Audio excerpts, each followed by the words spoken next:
Joining us now to break down some of her amazing recent reporting on Tucker Carlson and what he is getting up to on Fox News every night is the editor-at-large for Media Matters for America, Parker Malloy.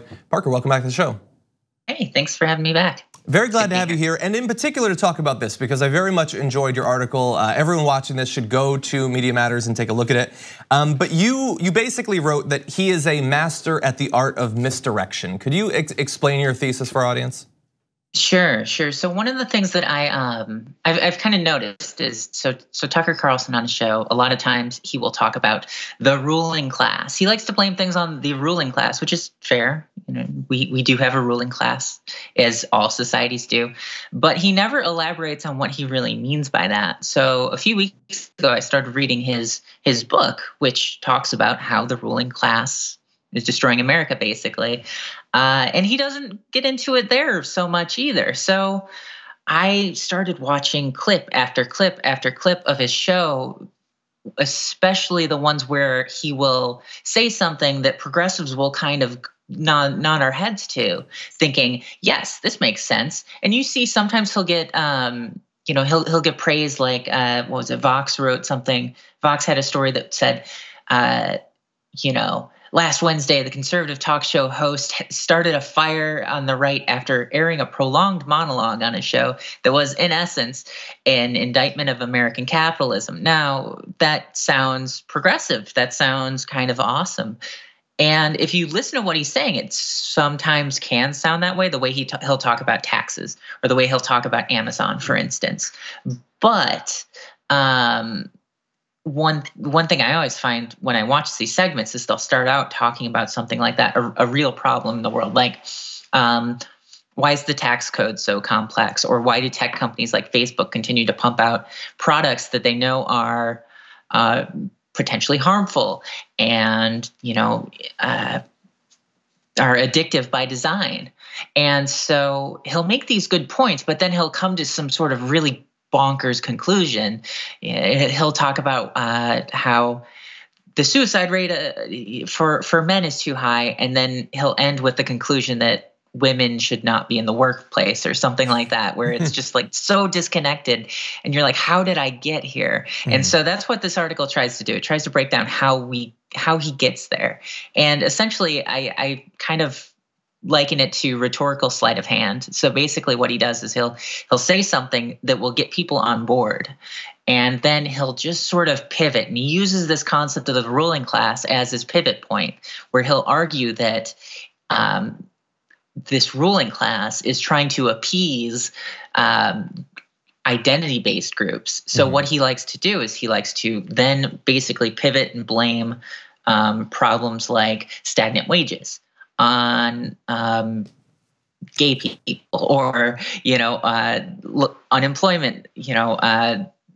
only partial employment. He'll blame that on companies that are trying to appease trans people or people of color, or that care about diversity. He refers to this as a diversity cult.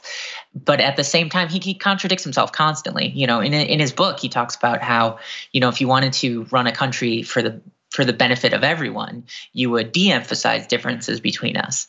And he'll point to the left to say that we tend to emphasize those differences, and that's what's dividing us. But then later in the book, he'll make the same argument, saying that people trying to argue that men are the same as women, or that have the same capabilities and interests and stuff like that, that those people just aren't living in reality. So he'll say these two things that are at their face contradictory, but it's all in the service of getting to his kind of fringy conclusions, which if he starts off that way, people like you and me, we won't tune into it. We're not likely to tune into something if he just starts off and says, so how about white supremacy? And just like dives in like with a pro white supremacy message. So he has to kind of lure us in with these little bits, these little, criticizing Amazon, or talking about how the tax system is too complicated, or that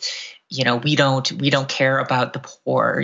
These things like that. Workers' conditions. He talks about workers' conditions in his book, which is kind of amazing because that doesn't match up with his actual politics. But he talks about these things as actual problems, and they are. He just always comes to these conclusions that are far-fetched, to say, at best. Yeah, and that the policy implications are the same as any Republican politician would come up with. And in the end, the groups that he blames are the same that Sean Hannity would, or that the Five would in those same situations. He just helps to muddle what a ruling class in theory would actually be. I love that, like, who's the ruling class? Ooh, gay interests, obviously, clearly. He says journalists too. He'll attack Amazon because he doesn't like the particular politics that he thinks the person who owns it has. So here's something. I mean, he talks about journalists. You sort of get into this in your piece. In what possible world is, with the vague definitions that he has applied to this ruling class, is he not a part of it? Right. That I kind of, especially because one of the things he says in his book is he talks about how Mark Zuckerberg cannot be, he's detached from the world, and he can't understand what it's like because he's always grown up in this sort of bubble. And how has Tucker Carlson not? Tucker Carlson was born into a well-off family that then became an extremely wealthy family. So his experience is just as shielded as Mark Zuckerberg's. He takes jabs at Zuckerberg. And I think the way he frames it is in some like vaguely anti-Semitic kind of way. That's where he talks about orthodontists, the children of orthodontists, and stuff like that, which is just, I don't know. There are all these like tiny dog whistles in his in both his book and on his show, obviously.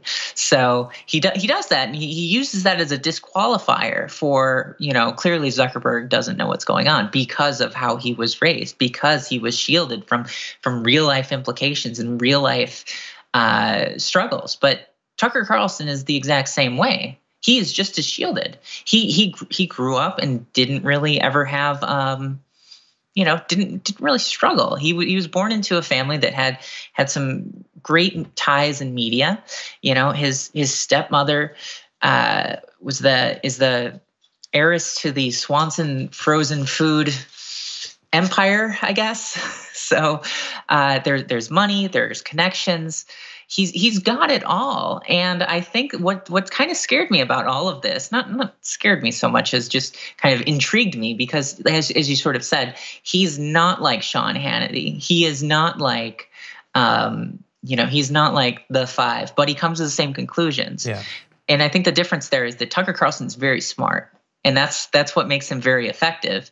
I kind of see Hannity as this sort of oafish character, whereas Carlson, if he wanted to, I think he could be an extremely successful politician in terms of getting people on board, because what he says, everything comes off as this sort of Rorschach kind of test where you'll hear what you want to hear, which is the same exact thing that you saw with Donald Trump when he was running. You saw people who they were against immigration, and they saw his policies as being against immigration. And whereas then you see people who are more liberal or progressive, they'll see things like, well, he held up a gay pride flag once, so clearly he cares about this group.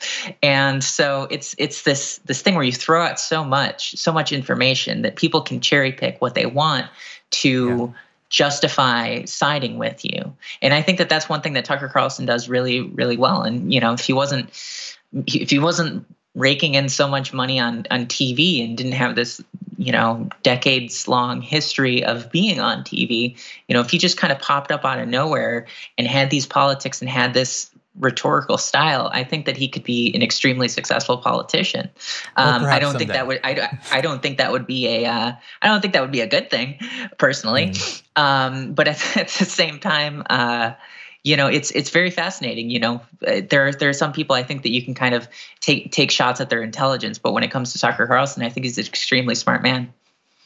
I don't necessarily agree, but I haven't read as much of his book as you have, so I will defer to you in that area. But again, our audience should definitely look up your write-up on this on Media Matters. Parker, again, thank you for joining us.